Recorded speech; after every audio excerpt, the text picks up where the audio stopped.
Yung tatay magaling pumili ng tao, itong anak magaling pumili ng gago. Ngayon, nakita niya yung pagkakamali ng tatay niya. Ay, putang ina, yung tatay. Kaya ang malaking pagkakamali ng tatay natin is pumili siya ng mga kasing talino niya. O mas matalino sa kanya. Kaya siya nautakan. Pero ngayon, sa panahon ngayon ng McCoy Part 2, pumili siya ng kaya niyang manipulahin. Diba? Kaso, nakalimutan niya hindi niya nakalimutan niya na may quantum fluctuation. Nakalimutan niyang may quantum fluctuation ang utak ng mga tao. Maraming non-linearities. Nagkaroon ng quantum fluctuation ng utak ni Saldico. Kaya, nategi na si Enrile, nagkaroon ng quantum fluctuation, nasa point of no return na si BBM. It's either kailangan niyang magdeklara ng martial law. Kasi this is the worst. Kasi lame duck president ka naman talaga after the midterm election eh. Pero may lame duck na may silbi pa. At may lame duck na wala ng silbi. Ano si BBM sa dalawang yun? And I rest my case.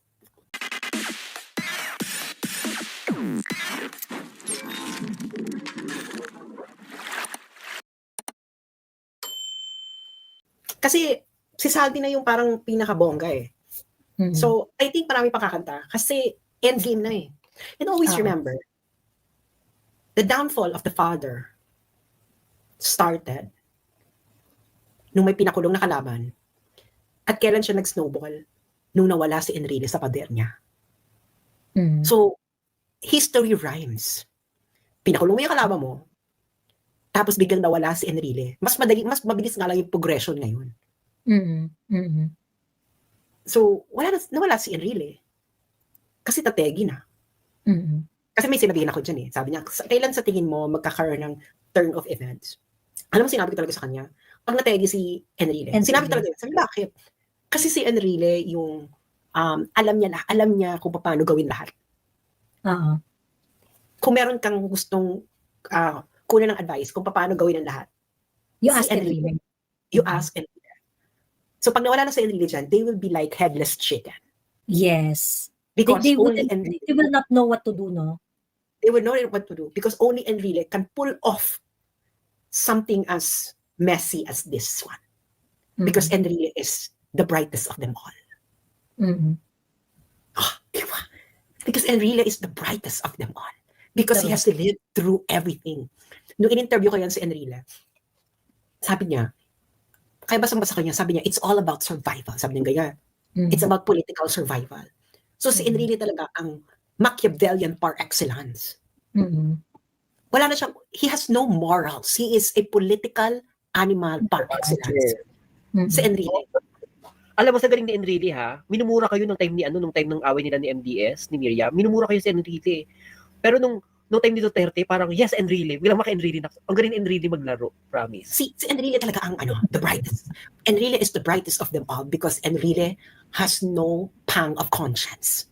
If you would like to be the best political animal in the world, you must have no conscience. Kaya nga Enrile survived that long in politics because he has no conscience. He has no conscience. Kasi naalala ko yan, no? Nung mga unang panahon, bago ako umalis ng Pilipinas, noong 2023, may mga nakausap ako mga dating Ram boys. Ang ginawa daw ni Enrile noon. Mga Ram boys. Yes. Tapos, ang eksena, pinatawag daw sila ni Enrile. Pinatawag. Kasi akala ni Enrile, nung panahon na yun, malapit na siyang mateki. So parang eksena niya, may gusto ba kayo itanong sa akin? Ganyan. May mga ganyang eksena, ganyang level. So, lahat ng mga secrets of the grave, ganyan, is parang he's like trying to do some cleansing. So, si Enrile talaga, he is the brightest of them all. He is the political par excellence. Kaya nga siya kinuha ni BBM para maging legal advisor because Enrile knows all. So, he knows everything. Diba? And he would always know way out. Kaya nga, Enrile is the brightest of them all. Yan. So parang, ano nga yan, kaya nga bongga ang kanilang banggaan ni Miriam eh. Kasi you have these two brightest minds, legal minds, na nagbabanggaan. But Enrile knows how to get out of a situation. Miriam doesn't, because Miriam has a conscience. At sa politika, ang taong may konsensya ang talo. Yes. So kaya si Enrile, kaya nung tinanong ako, ano sa tingin mo ang will turn the situation around? Sabi ko, pag nategi si Enrile, sabi niya, naku, matagal pa mategi yan. Sabi ko, hintayin mo lang.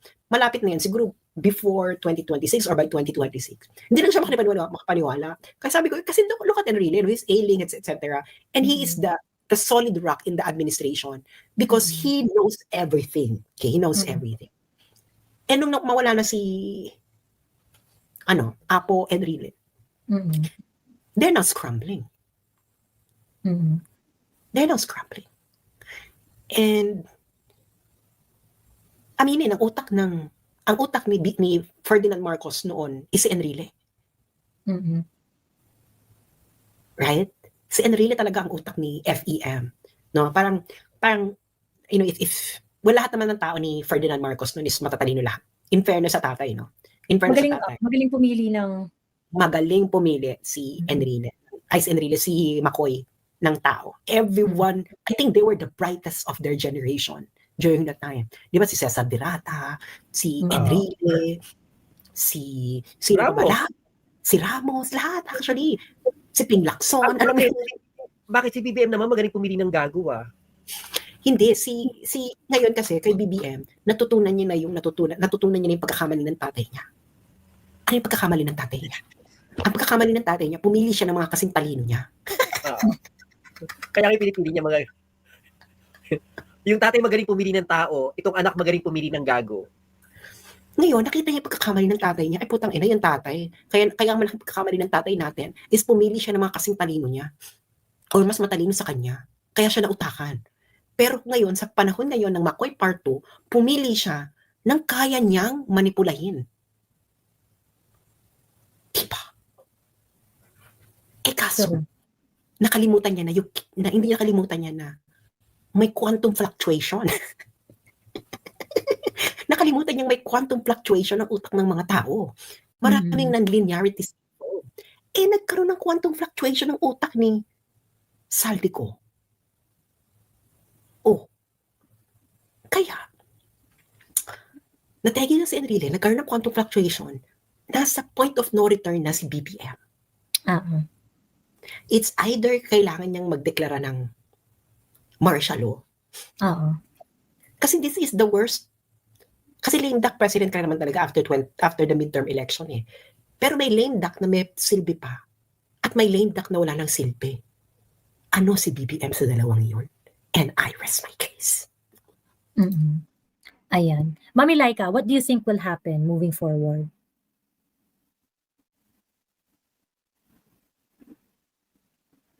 Hello, Mami Laika? Ay, dapat lang talaga maglabas pa ng, tingin ko rin parang Kesas, dapat marami pang kumanta para yung mga tao mauntog na. Kasi kung hindi mag-antay tayo ng 2028 na ganito, at makapalang mukha ng gobyernong to baka mamaya yung 2028 na inaantay natin hindi mangyari. Baka mamaya walang election, tuloy ang ligaya. Kasi talagang garapal. Promise, ang garapal, sobrang garapal ng gobyerno ngayon. Yung parang harap-harapan na. Nakakatulala, na parang, seryoso? Seryoso ba tayo sa ganito katinding, unacceptable levels of corruption, sa totoo lang. Unacceptable na. To the point, yung sabi ko, Mami Joey, to the point na parang suko na ako, parang bahala na kayo sa buhay niyo, parang graming garapal. Oo. Totoo. So, pero may karma naman yung lahat tulad ni Saldi ko nakakarma. Ikaw, Martin, tatahimik ka, makakarma ka din. Ang inaano ko na talaga mag-ingat kayo, hindi ganito kagaling mag-corrupt ng tao tong gobyernong to, tong Marcos na to, tong bata na to. Even yung mga taong dating magagaling, di ba? Like si Miss Tison. Di ba? Parang, kahit magaling ka, kapag napalikit ka sa kanila, iko-corrupt ka nila. Mako-corrupt yung pagkatao mo. So, ingat-ingat na kayong mga nakasandal ngayon kay Marcos. Ginawa na kay Inday, ginawa na sa Duterte, ginawa na kung kani-kanino, hanggang kay Saldico. Sige, magdidikit pa rin kayo. Magaling mag-try yung BBM na yan. True. Actually, sa totoo lang, yung mga ano nito, itong paglabas ni Saldico, warning shot to dun sa lahat ng mga ginamit ng Marcos administration.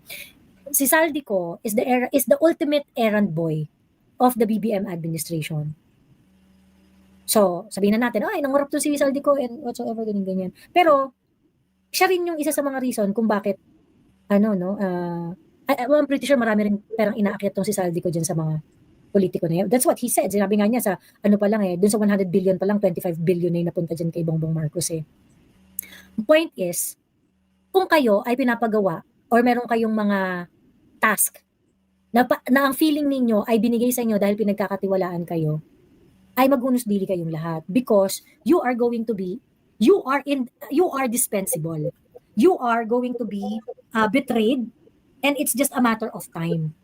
Kasi ito na nga si Saldico nga eh. 'Di ba? 25 billion na yung na-deliver niya, paayon sa kanya, 25 billion na yung na-deliver niyang pera dito kay Bongbong Marcos. Pero iniwala pa rin siya sa ere. Sabi nga niya, 'di ba, ginawa niyo akong poster boy ng mga corrupt activities ninyo, ganyan. Of course, I think corrupt ka rin naman talaga, Saldico. The mere fact na tumagal ka ng 3 taon dyan at sa katibang project ang ginagawa mo at ang daming napunta sa kumpanya mo, 'di ba? I'm pretty sure na kinabang ka rin ng bonggang-bongga. Ngayon, kaya ka umaaray kasi ikaw yung ginawang pato. 'Di ba? Ikaw yung ginawang pato. O, ikaw yung ginawang sangkalan. So, kaya umiiyak ngayon. 'Di ba? So, parang, of course, syempre, yung mga ganyan, hindi naman namin binibili. We were not born yesterday na dyan sa mga palinis-linisan, banal-banalan ni Saldico na walang napunta sa akin na pera. Siguro, dun sa delivery, walang napunta sa'yo. Pero meron kang ibang pinagkakakuhanan ng pera. Meron kang specific na ganap mo kung paano ka makakakurap ng iyo. Ganun. So, hindi ako naniniwala na hindi ka nakinabang, of course. Ganun.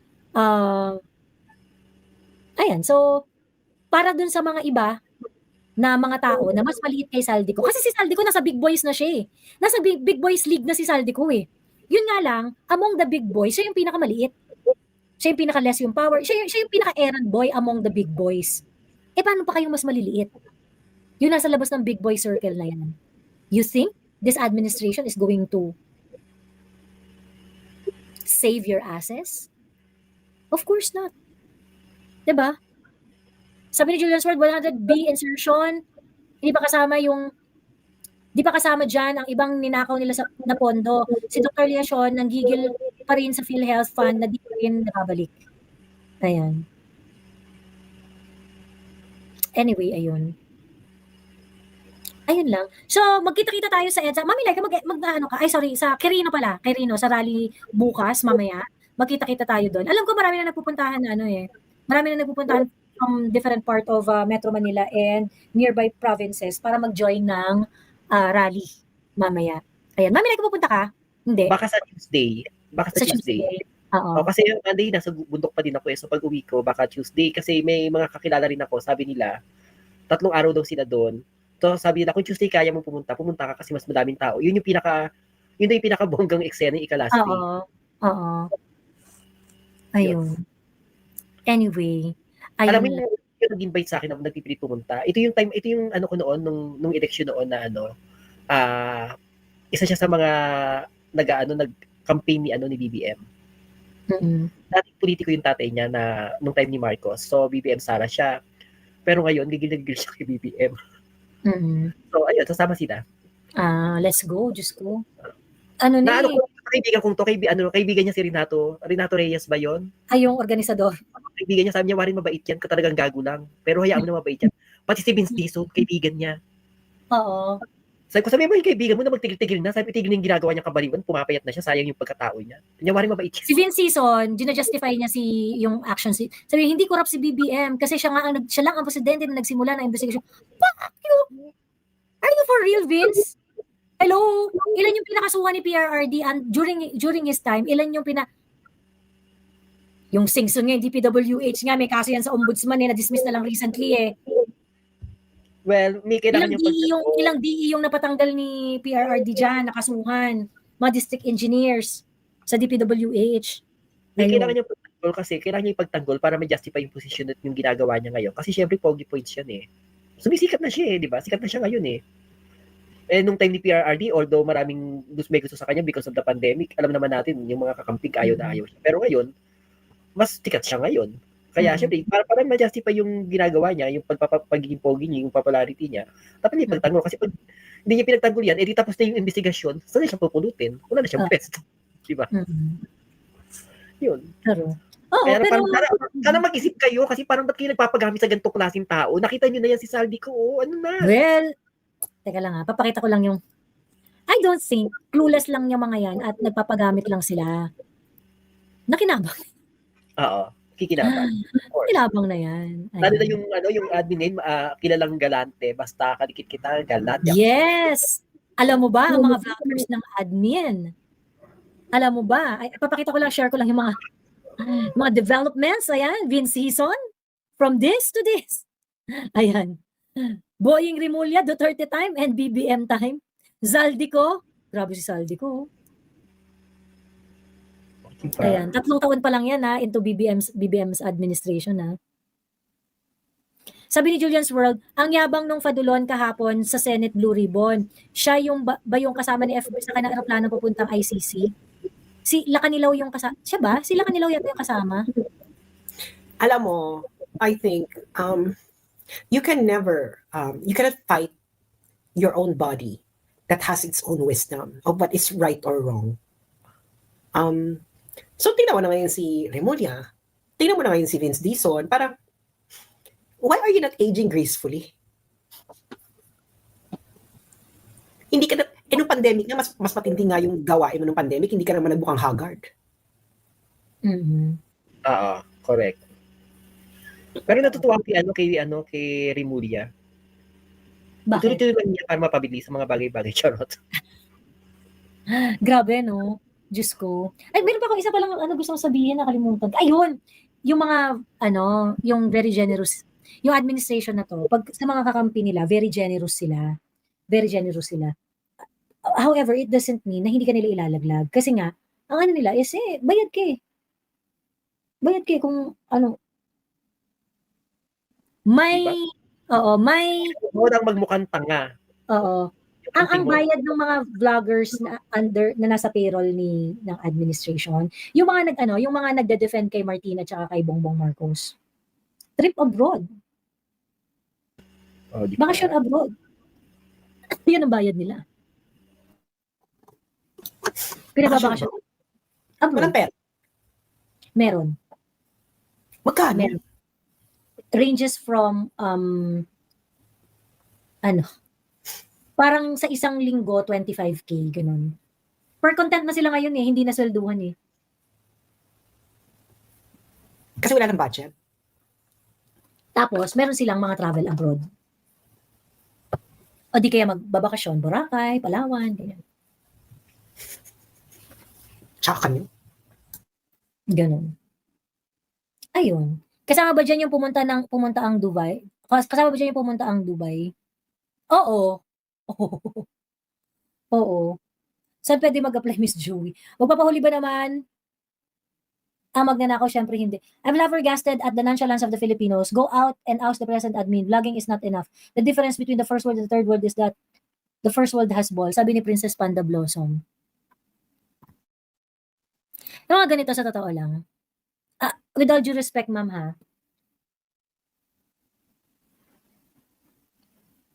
mas ma-appreciate ko if you encourage everyone to do whatever they can in any capacity. Of course, if they can attend the rally. Ganon. Pero yung mga ganyan na vlogging is not enough, ganyan. Yung mga yung parang, huwag na kayo maglagay ng space to undermine yung effort ng ibang tao. Ganon. Yung iba na nagvo-vlog, it's na hindi naman talaga sila nagvo-vlog, pero because of what's going on, nagvo-vlog sila. It takes a lot of courage for them to do it. So, wag na natin i-diminish yung mga wag na natin i-diminish yung effort ng bawat isa. Kung gusto nilang magpaka-keyboard warrior, hayaan nyo sila. Lahat ng warrior welcome. Iwas-iwasan na natin yung mga ganyan. Wag na wag tayo ganyan. Walang mangyayari kung hindi kayo Tanggapin natin lahat ng pwedeng gawin ng lahat ng tao. Kung gusto nilang magpaka-warrior in real life, well and good. Kung gusto nilang magpaka-warrior sa social media, well and good. Diba? Wag na natin isipin na lang natin kung paano tayo dadami ng dadami. Ganun. Don't be a kakamping. Oo. Kakampik Huwag natin mindset. anahin yan. Kasi sa totoo lang ha, ako nga dami ko nang nakikita, mga nagvo-vlog, hindi naman nagvo-vlog dati eh. 'Di ba? Gamit yung pseudonym, gamit yung ano, ganyan-ganyan. Eh, so, just let them. Hayaan nyo na yan. Ang importante, kung ikaw makakalabas ka, lumabas ka. Ganon. Ang importante, meron kang mababagong opinion sa pamilya mo, sa mga family members, do it. Ganon. Ayun. Yan ang secret para pumayat. Magnakaw ka sa bayan at magtago ka sa abroad. Uy, si Martin Romualdez di naman pumapayat. Kaya pala nasa Vietnam yung gusto. Correct, di ba napansin ninyo? Travel ng travel yung mga ano, mga nasa China, nasa Thailand, nasa Vietnam, ganyan. Ayun. Magsitigil kayo, mas masarap pumayat kasi hindi ka nakakatulog sa kakanood ng porn. Kaysa sa hindi ka nakakatulog dahil sa kakaisip na kung ano-ano na ba, di mo alam kung patay ka na bukas o bukas ka. Sa dami ng atraso mo. Ayun. Sa first world kasi, may culture of protesting talaga. Mahilig silang umangal. Correct. Ang problema nga kasi dito sa Pilipinas, wala pa nga tayo sa ganung level na pare-pare, na we are on the same page. Diba? Ito nga lang eh. Diba kanina tinanong ko, paano natin isosolve ang Saldico problem? Reconcile. Reconcile the document that Saldico presented. We start from there. Doon pa nga lang hindi tayo magkasundo-sundo dito eh. Doon pa lang ang problema ng mga kakamping, mga Duterte supporter. Ang problema ng mga kakamping, DDS si Saldico. Diba? Bobo pa yung usapan dito eh. So actually, whether we like it or not, hindi mo talaga mapapagprotesta yung mga yan. Kasi nga, we are not on the same page. Hindi nga tayo nagkakaintindihan. Putang ina, yung mga basher ko nga dito sa live ko, ang problema nila, paliligo ko eh. Diba? So, nandun pa lang tayo sa really educating the audience. Nandun pa lang talaga. Ang layo-layo pa talaga natin. So, you know, I think we have to give space to each and every one na, tawag dito, encourage them to participate and to be part of the movement. And Mami, to yung study, to ang dami learn, nagko-comment. be more critical. Yes, Mami Laika. Ang dami nagko-comment kwentong barangay na raw yung naganap na sampalan. Ano sampalan yun? Wala akong, narinig ko yan, pero parang wala akong parang hindi clear hindi clear kung nangyari ba talaga o hindi or whatever. Pero ang chika nga daw, sinampal ni sister. Si sister-in-law. Oh? Yun ang sabi. Yun ang sabi. Sana totoo para masaya. Kasi di ba nag-birthday nung... Saan niya sinampal? Kasi di ba recently nag-birthday tong si sister, si Rainbow Bright. Di ba nag-birthday? Eh yun yung mga kwento, parang baka dahil daw doon or whatever, ganun. Ayun. Although wala po nagko-confirm sa akin na talagang yung maaasahan na information na meron talagang sampalan na nangyari. Oo, si sister-in-law daw ang nasampal. Ako nasasad lang ako, Mi. Hmm. Kasi di ba INC rally, kasama yung Jesus is Lord, kasama yung mga Muslim brothers natin. Uy, ano na tayo mga Katoliko? Kumusta naman tayo? Denma lang? Hmm. May statement yung CBCP. Ah, meron na? Oo, ito yung statement ng CBCP. Teka lang wait. Teka nga, hanapin ko nga ng very quick. Dito na lang. Para makita nyo rin. CBCP.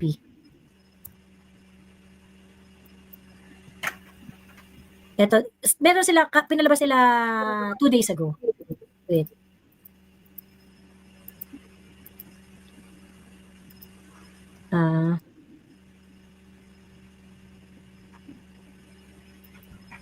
Bakit dalawa? Wait lang Kasi di ba before noon, before and lalo na nung time ni Duterte, yung mga gantong issue, ang ingay-ingay ng CBCP eh. Eh syempre, siguro tanggap sila ng donation mula sa politiko kaya hindi sila makapag-ingay. Sabay ngayon parang tahimik, no? Parang, saka parang, huy, nung election, grabe kayo kung parang hindi na kayo simbahan kung paano nyo laitin tong CBCP. Tapos ngayon parang dead mo na kayo? Anong meron? Oo, correct. Ito, sabi nila, kaugnay ng seryosong paratang na inilabas kamakailan ni Rep. Saldico na nawagan ng Catholic Bishop Conference of the Philippines na pairali ng katotohanan, katarungan at tamang proseso. Kung totoo at mabigat ang kanyang ibinibintang na rapat lamang na siya'y umuwi. Niloloko tayo nito CBCP, di ba? Again, binigay niya yung listahan ng 100 billion insertion ni Bongbong Marcos. Kung gusto niyo ng katotohanan, fucking check the list. Reconcile it. Hindi kailangan ni Saldico na present para dun. Alam mo, nabigyan na yan. Nagkaroon ng, kasi isa yan sa mga dapat mong ambunan. Isa yung kasama mong ambunan. Tigilan nyo nga kami, obispo ng kalokohan. Charot. Pakina, obispo pa na kinakapan, kakahiya. Obispo Hindi, ng kalokohan. Ano yun? Bakit si Sandy ko gusto niyong pauwiin? Pero pag ibang tao, ayaw niyong pauwiin dahil nanganganib ang buhay. Pero kay Sandy ko, hindi niyo makita na nanganganib ang kanyang buhay. Anong connect? Hindi ko ano na kayo? You are an incoherent pretty mess. Ano yun? Nakakadiri yung ano, no? Alam mo kaya diri talaga ako sa simbahan. Babato ka na naman, pananinig ako. Ay, hindi Hindi, sapat ang paglabas ng pahayag sa social media. Mga ganitong akusasyon ay dapat iharap sa ahensya. Mga mother, mga father, sister. Hindi, bibigyan ko lang kayo na... Ba si Saldi ko yung bibig niya na kailangan niyang umuwi bago makapagsalita? Tsura. Hindi, bibigyan ko kayo ng tsuri lang. Yung pinagkaiba ng Catholic Church sa ibang religious groups, okay? Halimbawa, even within Christianity, itong Catholic Church versus INC, KOJC, and Jesus is Lord. Okay? Yung ibang mga religious group, they don't see poverty as a virtue.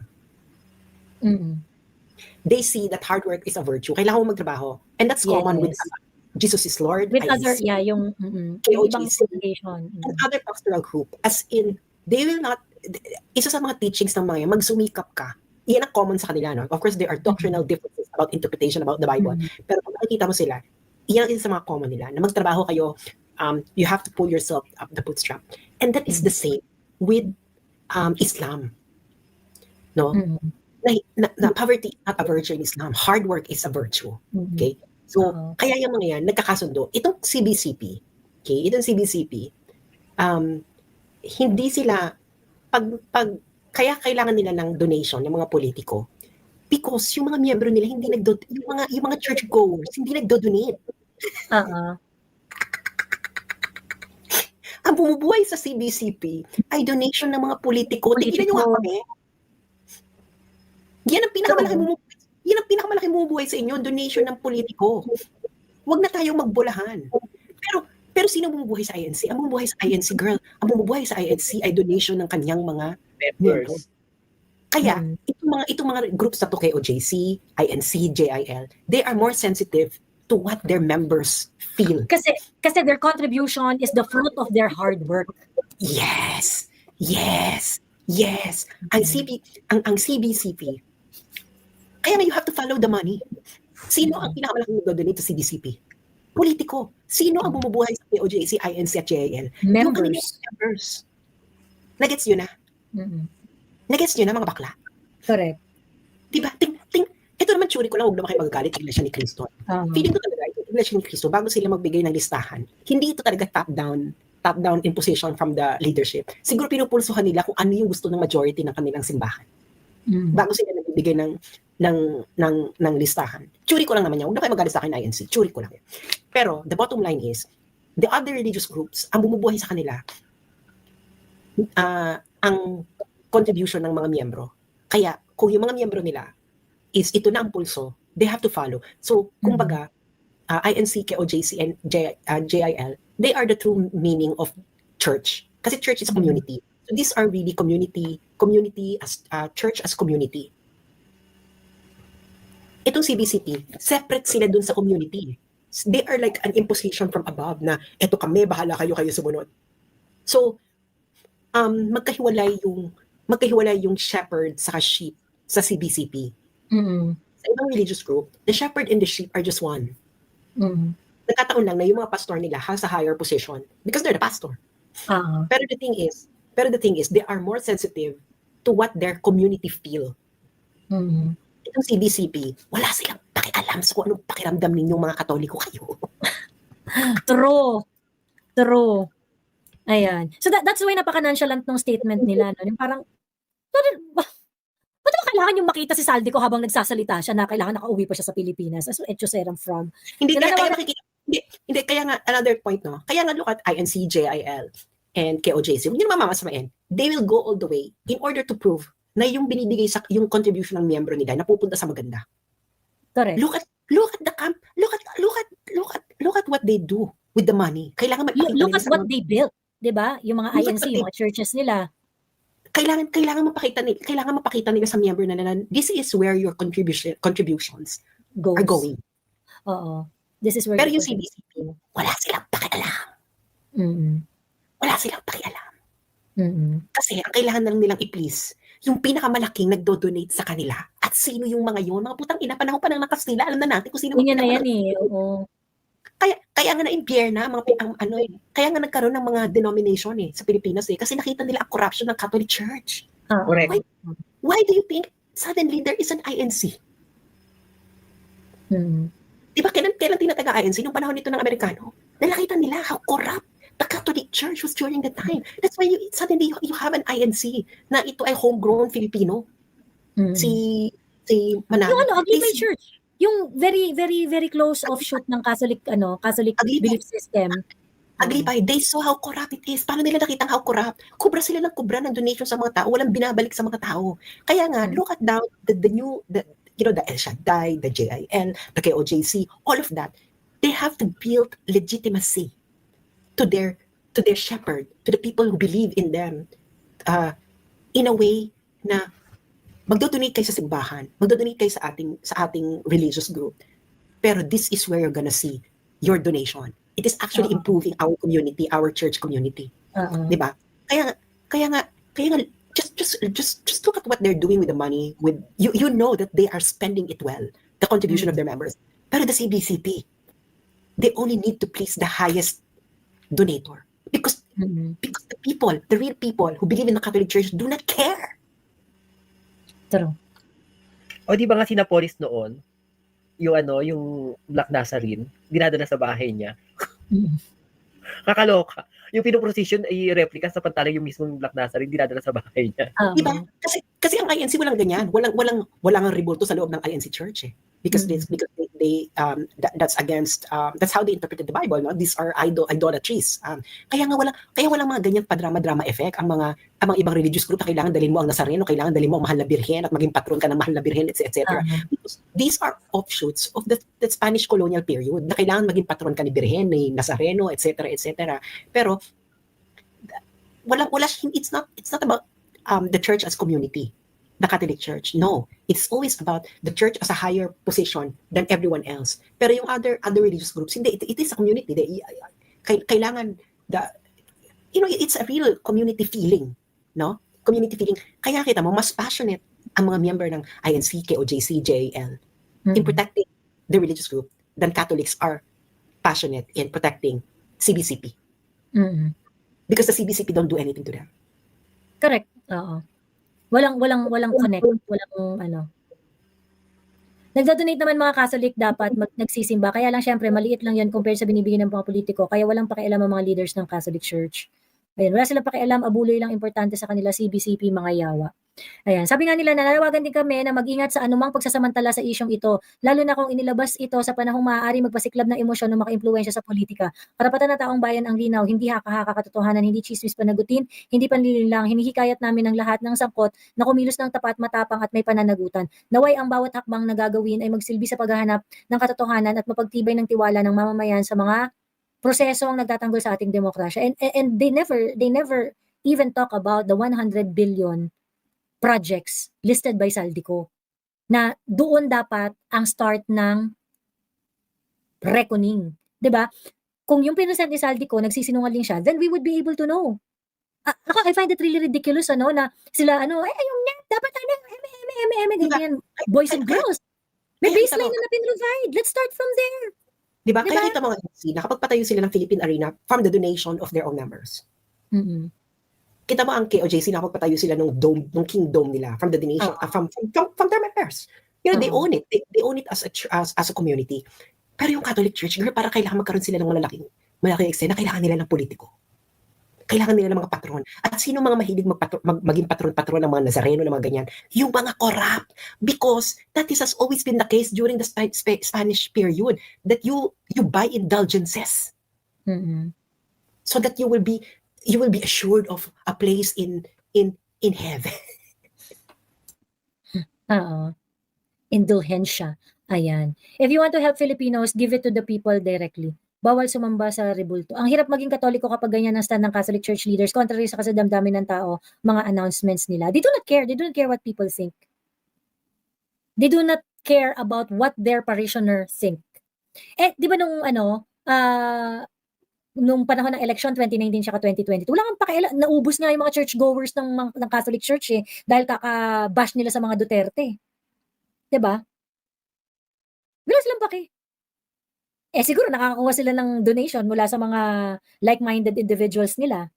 Ayan. Ayun lang. Ano pa bang kwentong barangay ko?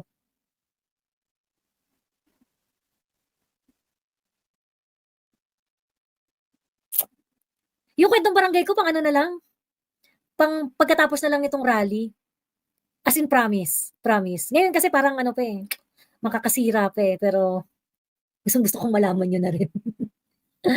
Ayan.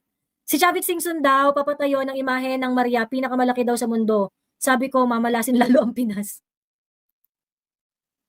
Wag na muna, saka na. Saka na. Ayun, hayaan na lang muna natin silang maglaro sa kaparangan. Tapos later on natin sasabihin kung paano sila nagsamantala.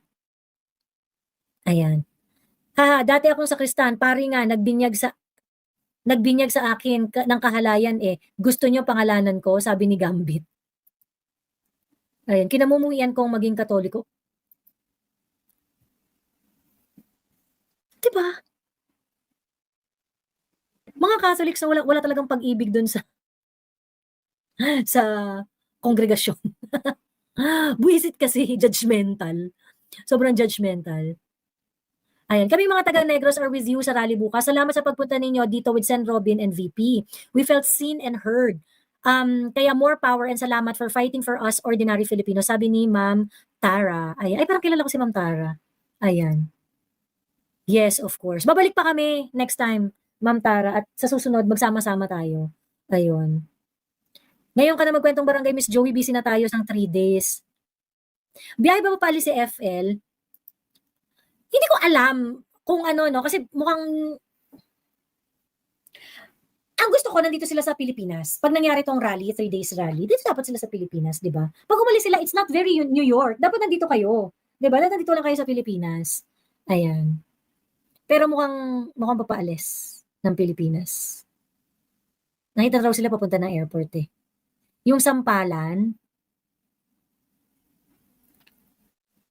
ang alam ko, ang reason kung bakit hindi ini-invite itong si Rainbow Bright sa mga ganap sa Walt Disney Palace. Kasi nga itong si Rainbow Bright, maldita rin kasi talaga to. Tapos, si Rainbow Bright kasi, hindi kasi siya yung tipong kinakarin niya yung mga residents sa Walt Disney Palace. Kasi nga, itong si Rainbow Bright, pag sila-sila lang, ano siya, yung masakit talaga magsalita. Ganon. Kahit si Galema, hindi niya makakain yung mga pinagsasabi ni Rainbow Bright. Ganon siya. Kaya nga galit na galit yan si Galema kay Rainbow Bright eh. So kung sakali na nagkaroon ng sampalan, hindi ako surprised. Kasi maldito talaga yan si Rainbow Bright. So, kung sakaling totoo man yun, hindi ako na-surprise. Kasi yun nga yung reason kaya nga banned itong si... Di ba banned yan si, matagal nang banned yan si Rainbow Bright sa mga eksenang pampamilya. Dahil nga, maldita siya. Hindi ubra sa kanya yung mga... Hindi ubra sa kanya yung pa-cute-cute, yung mga hindi. Ano pinagagawa? Ganon. Who slapped who? Ang nasampal ay si sister-in-law. Ang nanampal ay si sister. Yun ang kwento. Sana Yun totoo. ang kwento. Saya. Oo, wish ko totoo. Ayun. Ang alam ko si Rainbow Bright. Si Rainbow Bright, ang alam ko, nakiki-coordinate yan sa ang spiritual advisor ni Rainbow Bright, Italy. Ever since, Italy.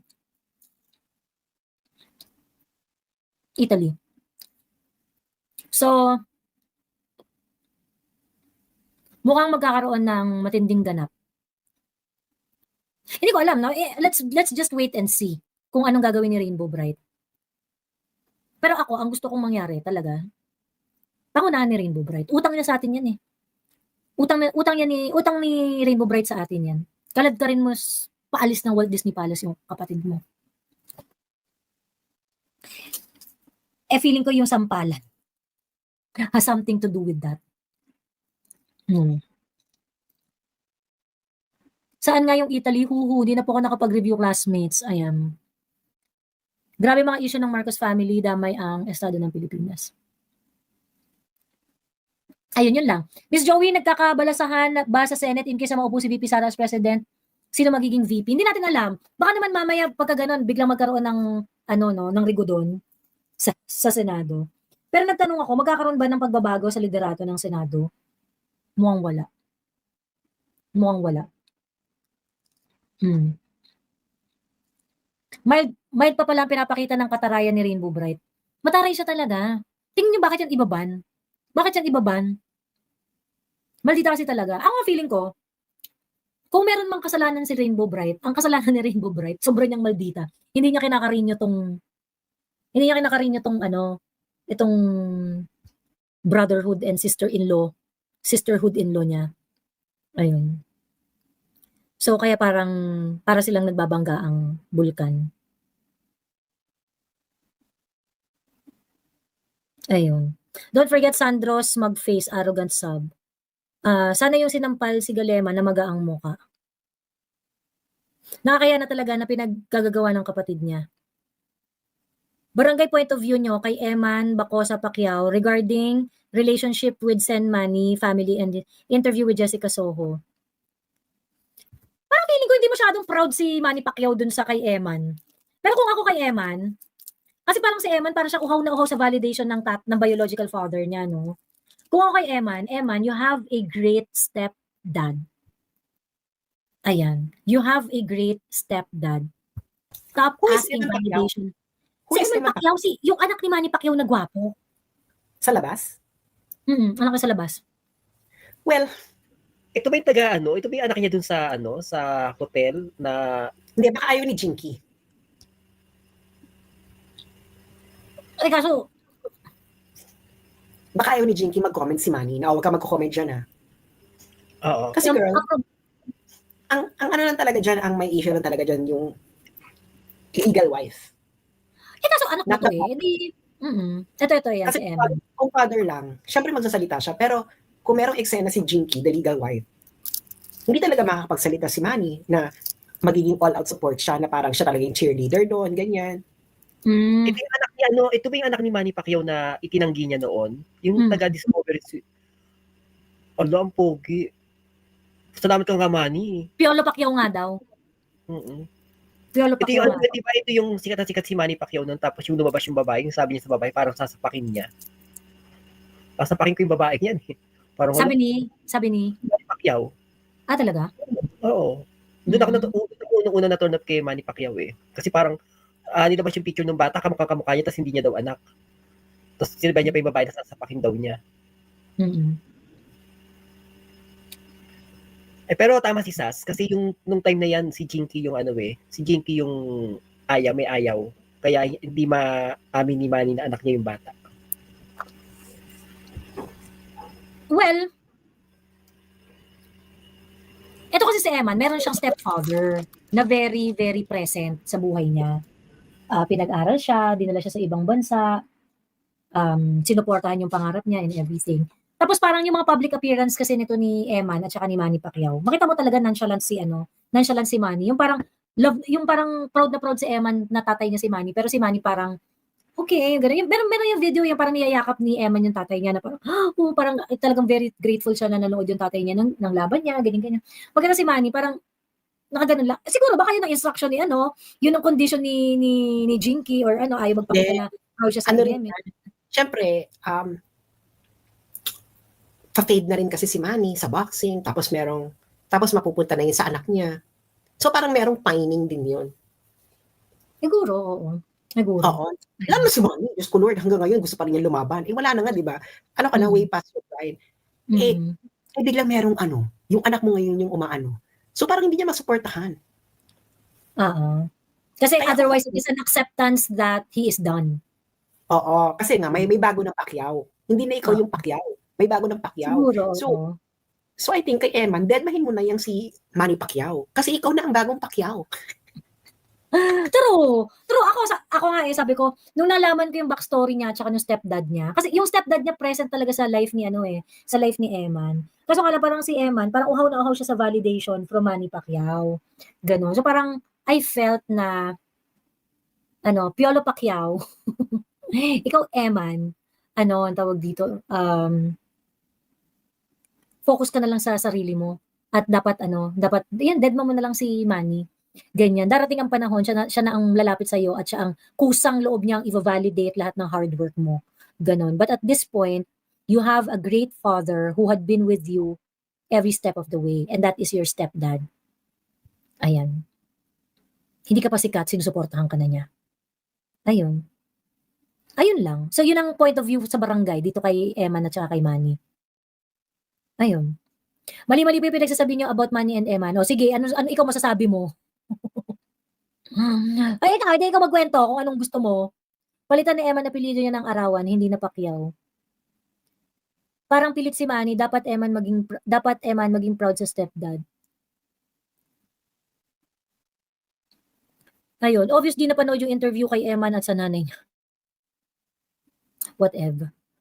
Ayan, nag-join ata sa live si Jinky. Ayun. SAS not to mention the sexual harassment and abuses of the Catholic priest that cost the Vatican $48 billion per year per year the least. Watch the Spotlight movie. Merong Philippines priest involved. Madami. Sa pambansang kamao pa rin si Manny, he earned it, may pride siya. Pero kung aangat si Eman, malamang hahabulin yan ng mga Pacquiao. Promising yung boxing career ni Eman. Tingnan na lang natin. Mukhang may talent naman talaga yung bata. Nanalo siya sa Thrilla in Manila. So let's go. Ayan. Pero totoo naman ayaw talaga ni Jinky. Well, yeah, oo. Obviously. Kasi tingin ko kung walang issue sa part ni Jinky, wala tayong issue ngayon. Ayan. Okay siya, sige na matulog na tayo. Mag-aalas stress na.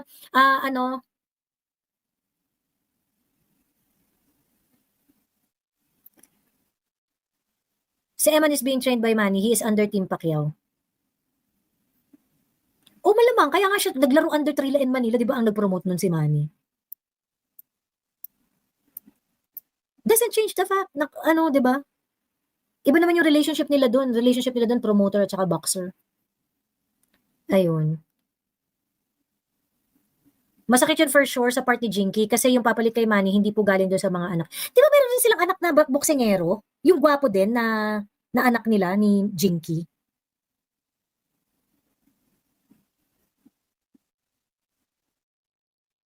Last na thoughts nyo, if ever maging president si VPISD tapos si Sen Marcoleta, hawakan niya DOJ, I think better off si Sen Marcoleta as senator. Nakakaloka naman yan. Kakaumpisa pa lang maging senador ni Marcoleta. Gusto niyo na siyang tagalin bilang senador. Ay, ayaw mo nang i-enjoy yung pagiging senador. Oo. Parang ang weird na bigyan natin siya ng ibang role agad-agad. Let him be a senator. Ayan. Siya, sige na matulog na tayo. Maraming salamat, Sasper and Mami Laika. Ayan. At magpapasalamat na rin ako sa mga